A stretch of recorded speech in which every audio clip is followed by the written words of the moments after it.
Literature review as research methodology and overview and guidelines. Systematic review. Overview.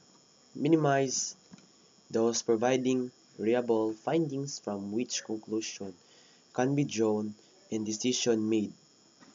Matt Maher et al. 2009. Systematic review. Type of analysis. Often, but not always, statistical methods such as meta-analysis are used to integrate the result of included studies. A meta-analysis is a statistical method of combining results from different studies to weigh and compare and to identify patterns, disagreement, or relationship that appears in the context of multiple studies on the same topic.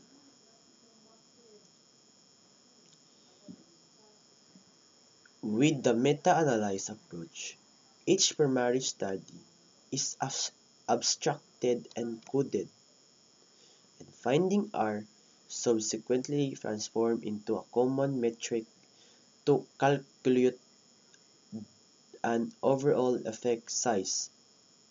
However, to be able to perform a meta-analysis, the included studies must share statistical measure or the effect size to compare the result. Systematic review, social science application. Even though review method was developed in medical science, attempts have been made to create guidelines within a social science. In addition, there are several published meta-analyses in higher-ranked business journals. However, in these areas, which are not restricted to randomized controlled trials, a major challenge lies in accessing the quality of research findings. As a result, more qualitative approach has been developed to assess the quality and strength of findings from different types of studies and to compare results. This is often referred to as a qualitative systematic review, which can be described as a method of comparing findings from qualitative studies. That is, a strict systematic review process is used to collect articles and then a qualitative approach is used to access them. Systematic review. Potential contribution. What is a potential contribution from systematic review? Several advantages of potential contribution of conducting systematic review. Determine whether an effect is constant across studies. Discover what future studies are required to demonstrate the effect. Techniques can be used to discover which study level or sample characteristic have been effect on the phenomena being studied, such as whether studies conducted in one cultural context show significantly different results from those conducted in other cultural contexts. Semi-systematic review or overview. What is it and how should be it used? The semi-systematic or narrative review approach is designed for topics that have been conceptualized differently and studied by various groups of researchers within diverse disciplines and hinder a full systematic review process. To review every single article that could be relevant to the topic is simply not possible, so a different strategy must be developed. There are several examples of articles using this approach published in business journal. Beside the, beside the aim of covering that a topic, a semi-structured review often looks on how research within a selected field has progressed over time. or how a topic developed across research tradition. The review seeks to identify and understand all potential relevant research traditions that have implications for the studied topics and synthesize their using meta-narrative instead of by measuring effect size. This provides an understanding complex of areas, while covering broad topics and different types of studies. This approach holds that the research process should be transparent and should have a developed research strategies that enable readers to assess whether the argument for the judgments made were reasonable, both for the chosen topics and from methodology perspective. Type of analysis. What type of analysis can be conducted?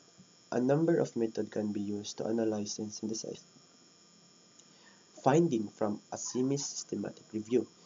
This method often have similarities to approach used qualitative research in general. For example, a thematic context analysis is commonly used techniques and can be broadly defined as a method for identifying, analyzing, and reporting patterns in the form of themes within a text. Although this type of review is usually followed by a qualitative analysis, there are exceptions. For example, Borman and Dowling use a semi-structured method of collecting literature but combine it with statistical meta-analysis approach. Potential contribution. What is potential contribution from a semi-systematic review? This type of analysis can be useful of detecting themes, theoretical perspectives, or common issues within a specific research discipline or methodology, of identifying common components of theoretical concept. A potential contribution could be the ability to map a field of research, synthesize the state of knowledge, create agenda for further research, provide an historical overview of timeline of a specific topic. Integrative review. What is it and which should be it be used? Closely related to the semi-structural review approach is an integrative or critical review approach. In comparison to the semi-structured review, an integrative review usually has a different purpose, with the aims of access, critique, and synthesize the literature on a research topic in a way of enable new theoretical frameworks and perspective to emerge. Although rare, example of this type, reviewing can be identified in the business literature. Most integrative literature review are intended to address mature topics or new emerging topics. Summary and conclusion. Literature reviews play an important role and foundation for all types of research. They can serve as a basis knowledge development, create guidelines for policy and practice, provide evidence of an effect. If well conducted, engenders new ideas and direction for a particular field. They serve as the ground of future research and theory. Conducting literature review and evaluating its quality can be challenging. This paper offers simple guidelines on how to conduct better, more rigorous literature review. High quality review make it easier to identify actual research gaps, develop better and more precise hypotheses and research questions, increase the quality of research as a community. That's all for literature. Ayun na.